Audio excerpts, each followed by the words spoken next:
Hannah, and any new members of the team from there. Okay, so has started.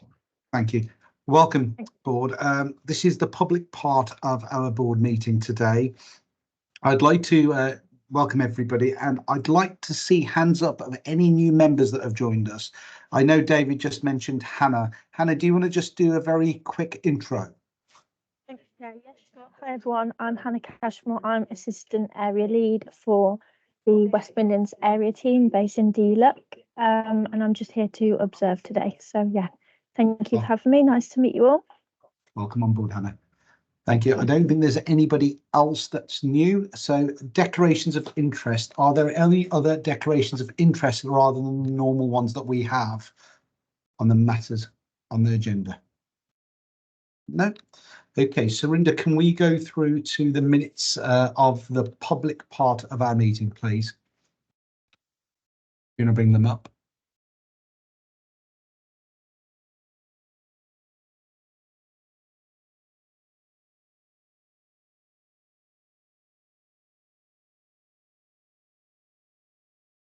Surinder, you're on mute.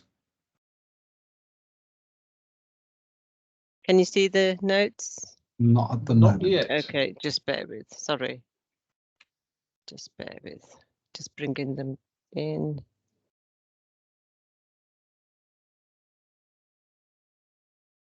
Can you see them now? Yep. Yes. Okay, here we go. Yeah. Page 1. Page 2.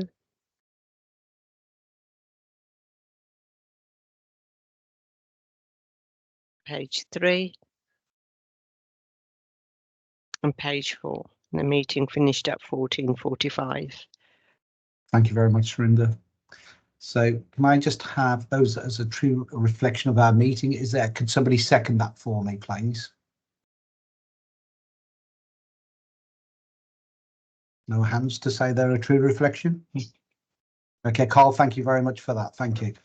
Okay, so what matters arising, Surinder? There were I think there was 2 matters arising that took place. Kevin isn't here today. I'd just like to complete that. Is there a section there where the public can put questions to the board? Yes, Chair. That's what I put my hand up, Chair.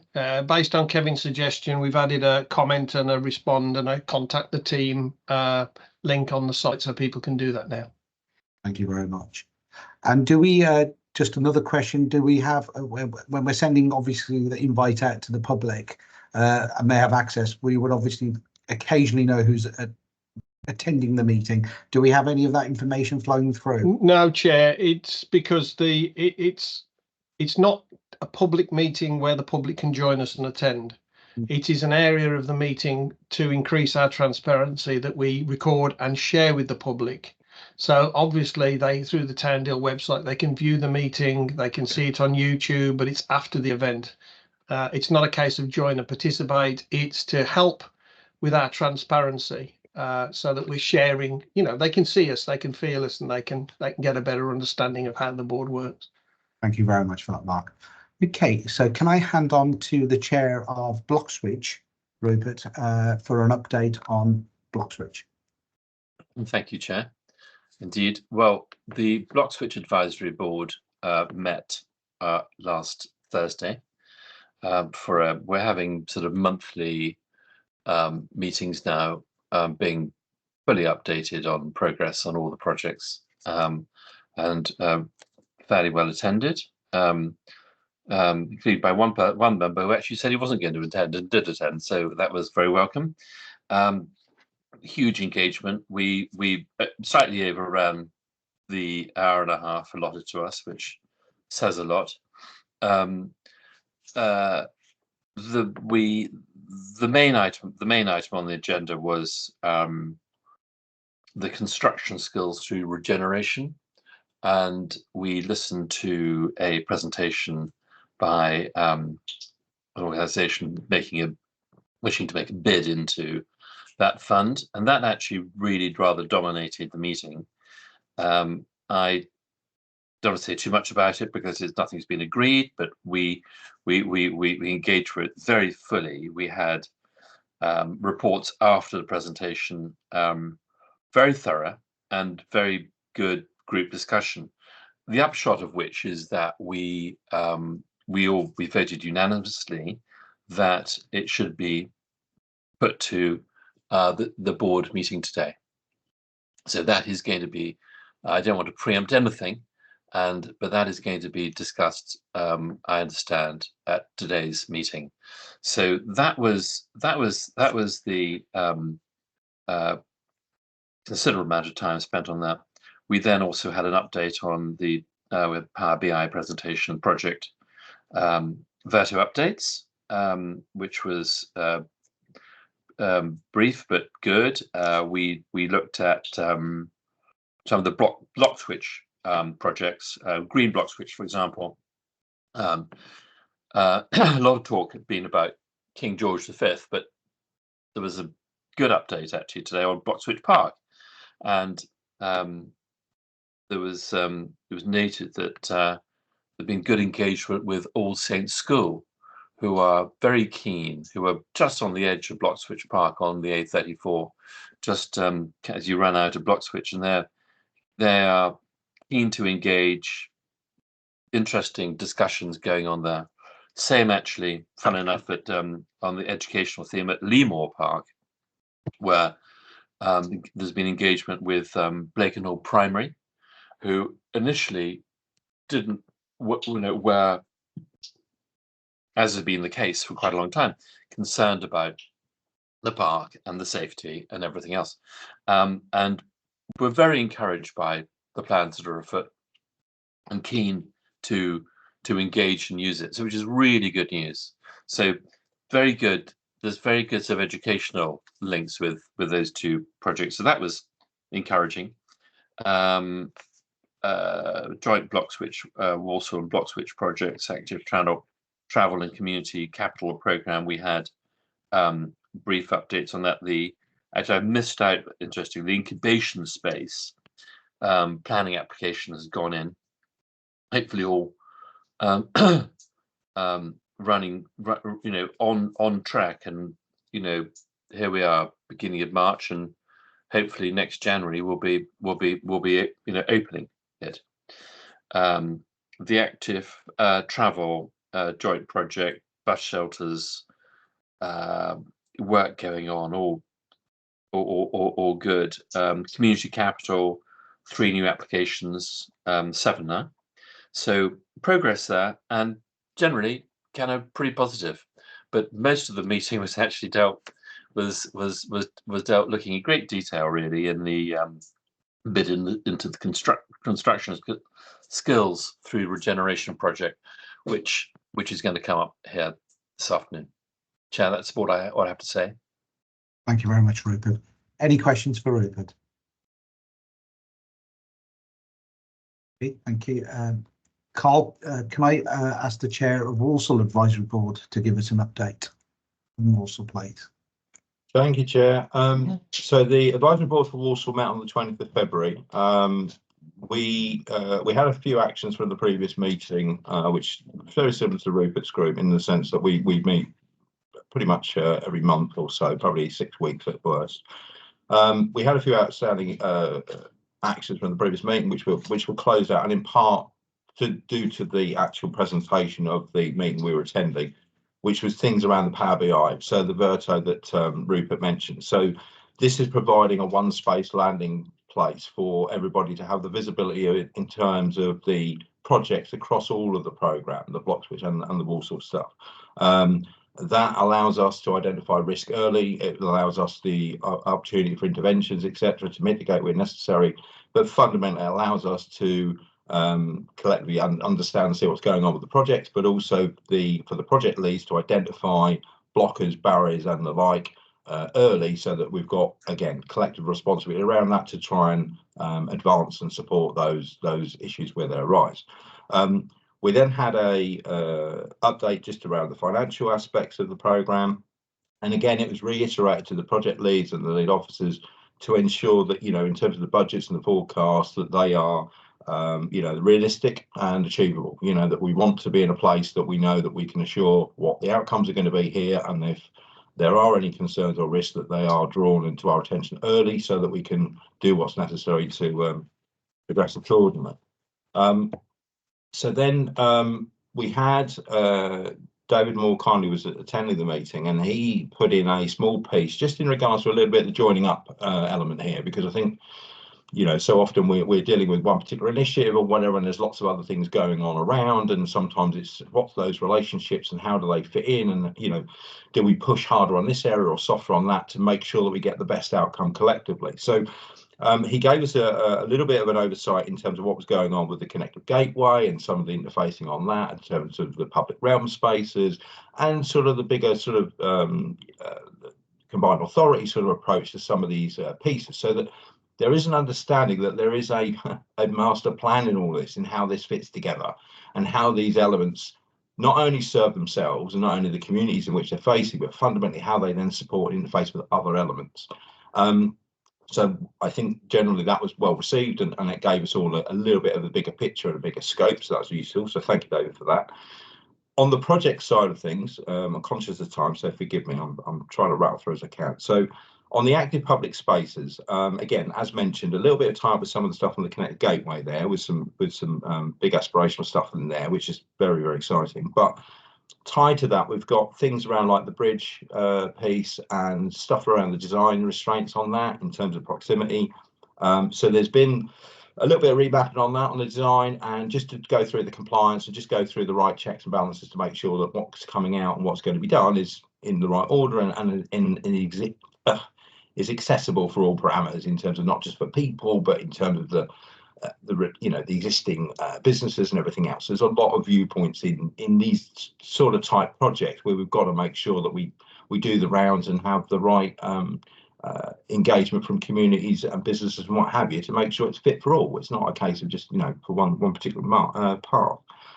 On the creative industries, they're using the West Midlands framework, construction framework, which again assures of value for money because it's an exercise that goes through public procurement processes and what have you. Tied to that, so in regards to that, they should be moving to tendering on the creative industries during March, with a planned completion of the actual project in May 2025. So in terms of that particular project, credit to all concerned really, in terms of the project leads, the officers and everything else. That's going very well and moving ahead at pace.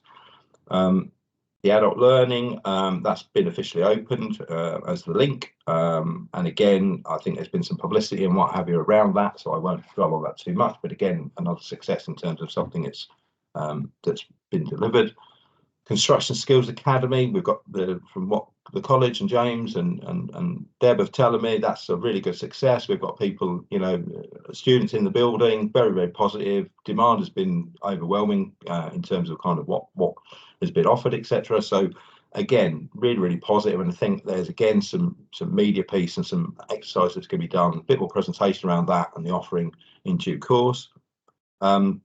Advanced Vehicle Centre, there are some challenges in that, both in terms of for the college, for the council and everybody. So there are some things that are being further developed and discussed around that in terms of how we can unlock that, how we can try and overcome some of the problems. One of the biggest factors has been the inflationary costs of these projects and schemes. And, you know, I think everybody's realised through all of these projects that has had some impact in large and small measures. So again, that is being discussed and debated through. Digital Skills Hub, we've had the visuals from Tony on that front in regards to the progress of that. So the fit out of that is, I believe, happening probably as we speak, with a view that with a planned opening of April, I have down in my pad. Tony's nodding, so yeah, that's again another good news story on that. Creative industries, again, we're moving into tendering phases on that, again using the framework piece with a view of tendering with commencement on site in June, with a forecast completion of May, so handover June 2025 in terms of occupancy. So again, credit to all the teams and officers involved, that's progressing very well and moving ahead as planned. And then just nearly finally, active travel and community connectivity. Again, success there. You know, we've had success in terms of the pedestrian crossings around the school areas.